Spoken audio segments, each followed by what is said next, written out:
क्या आपको लगता है कि दुनिया सच में तीसरे विश्व युद्ध की तरफ बढ़ रही है? नमस्कार दोस्तों, मैं अभिषेक कुमार।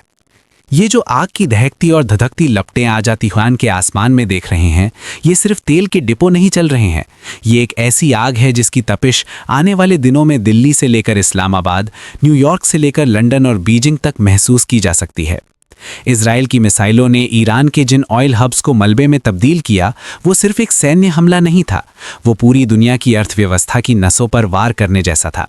आज तेहरान से उठता हुआ काला धुआं इस बात का सबूत बन चुका है कि मामला अब बहुत आगे निकल चुका है।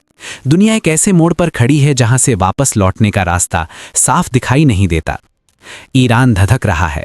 अमेरिका और इजराइल के बारूद की भूख खत्म होने का नाम नहीं ले रही और चीन की रातों की नींद उड़ चुकी है, क्योंकि जो महाशक्ति बनने की उसकी मशीनरी थी, उसका ईंधन इन्हीं जलते हुए तेल के कुओं में स्वाहा हो रहा है। हालांकि परेशान सिर्फ चीन नहीं है, डर और सवाल भारत के लिए भी हैं। सवाल ये है कि क्या हमारी सरकार खाड़ी के इन तपते रेगिस्तानों में काम कर रहे अपने लगभग 90 लाख भारतीयों को इस मौत के जाल से सुरक्षित बाहर निकाल पाएगी? उन लोगों का क्या होगा जिनकी रोजी रोटी इन खाड़ी देशों से जुड़ी है? और क्या हम जैसे आम भारतीय उस दिन के लिए तैयार हैं जब पेट्रोल और डीजल की कीमतें सिर्फ एक आंकड़ा नहीं रहेंगी, बल्कि आपकी रसोई के बजट और आपके बच्चों की पढ़ाई का फैसला करेंगी? क्या हम झेल पाएंगे उन फोन कॉल्स का बोझ जो सऊदी अरब, कुवैत या कतर से अपनों की सलामती की गुहार लेकर आएंगे?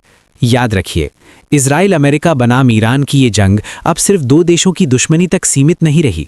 ये धीरे धीरे एक ऐसे संघर्ष में बदलती जा रही है जिसकी गूंज पूरी दुनिया में सुनाई दे सकती है। यहाँ आपकी जेब, आपके राशन और आपके अपनों की सांसें तक दांव पर लगी हुई हैं। आज आसमान में छाया ये काला धुआं किसी बड़े महाविनाश की आहट जैसा लग रहा है। इसलिए ज़रूरी है कि हम इस पूरे घटनाक्रम को समझें और उस तबाही को डिकोड करें जिसकी कहानी आज लिखी जा रही है। सबसे पहला सवाल उठता है, क्या इजराइल ने ईरान की सांसें रोकने की तैयारी कर ली है? दरअसल इस बार इजराइल ने ईरान की सेना के ठिकानों को छोड़कर सीधे उसकी सबसे कीमती चीज़ यानी तेल को निशाना बनाया।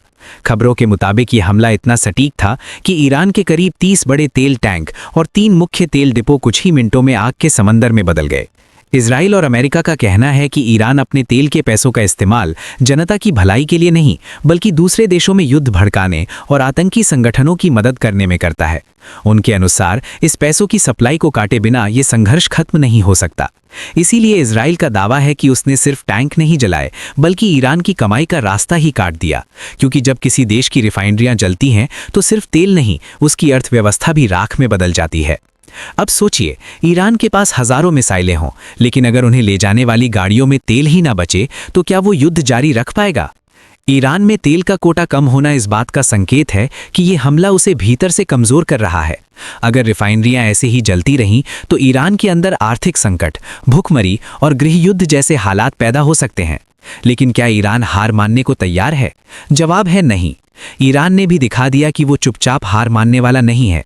ईरान की सेना ने जवाबी कार्रवाई करते हुए इजराइल के साथ साथ कुवैत, सऊदी अरब, बहरीन और यूएई की तरफ भी मिसाइलें दाग दी।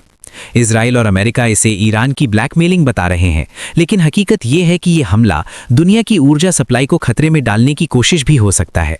दुनिया के लगभग 20% तेल जिन समुद्री रास्तों से गुजरता है, वहां खतरा बढ़ चुका है।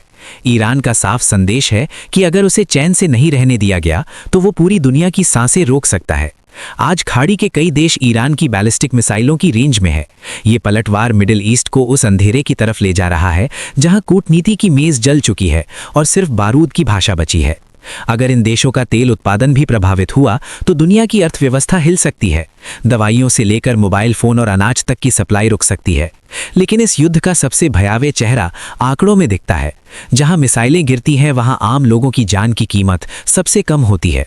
ईरान के कई नागरिक इलाकों को निशाना बनाया गया है। हजारों लोग मारे गए हैं। अस्पतालों, स्कूलों और रिहायशी इलाकों में भी धमाके हुए हैं। इजराइल और अमेरिका का तर्क है कि ईरान अपने सैन्य ठिकानों को अस्पतालों और स्कूलों के नीचे छिपाता है। लेकिन सवाल ये भी है कि उन मासूमों की मौत का जवाब कौन देगा जिनका युद्ध से कोई लेना देना नहीं था? ये सिर्फ आंकड़े नहीं हैं, ये इंसानियत की टूटती हुई आवाजें हैं। जहां बच्चों की हंसी गूंजनी चाहिए थी, वहां मलबा और सन्नाटा है। उधर चीन भी इस पूरे घटनाक्रम को बेहद चिंता से देख रहा है, क्योंकि चीन ईरान से बड़ी मात्रा में तेल खरीदता है। अगर ये सप्लाई बंद होती है तो चीन की फैक्ट्रियां और उद्योग प्रभावित हो सकते हैं। सवाल ये है कि क्या चीन चुपचाप ये सब देखता रहेगा या अपनी आर्थिक सुरक्षा के लिए संघर्ष में उतर सकता है। अगर ऐसा हुआ तो दुनिया के सबसे बड़े ताकतवर देश आमने सामने आ सकते हैं और तब हालात और भी खतरनाक हो जाएंगे। और इन सब के बीच भारत के सामने भी एक बड़ी चुनौती खड़ी है। खाड़ी देशों में काम कर रहे करीब 90 लाख भारतीयों की सुरक्षा सबसे बड़ा सवाल बन सकती है। अगर युद्ध खाड़ी तक फैलता है तो इतनी बड़ी संख्या में लोगों को सुरक्षित निकालना इतिहास का सबसे बड़ा रेस्क्यू ऑपरेशन बन सकता है। इसके साथ ही भारत अपनी जरूरत का बड़ा हिस्सा तेल बाहर से खरीदता है। अगर तेल की कीमतें बढ़ती हैं तो इसका असर सीधे आम लोगों की जिंदगी पर पड़ेगा। महंगाई बढ़ेगी, खर्च बढ़ेगा और आर्थिक दबाव भी। इतिहास हमें याद दिलाता है कि 1973 का तेल संकट पूरी दुनिया को घुटनों पर ला चुका था, लेकिन आज का दौर उससे भी ज्यादा खतरनाक है, क्योंकि आज दुनिया की आबादी 8 अरब से ज्यादा है। अगर तेल की सप्लाई कुछ दिनों के लिए भी रुकती है तो बिजली, इंटरनेट, उद्योग और परिवहन जैसी चीजें बुरी तरह प्रभावित हो सकती हैं। इसलिए आज जलते हुए तेल के कुएं सिर्फ ऊर्जा नहीं जला रहे, बल्कि दुनिया की स्थिरता को भी खतरे में डाल रहे हैं। अब सबसे बड़ा सवाल यही है, क्या दुनिया के बड़े देश इस आग को बुझाना चाहते हैं या अपनी ताकत दिखाने के लिए इंसानियत को दांव पर लगा रहे हैं।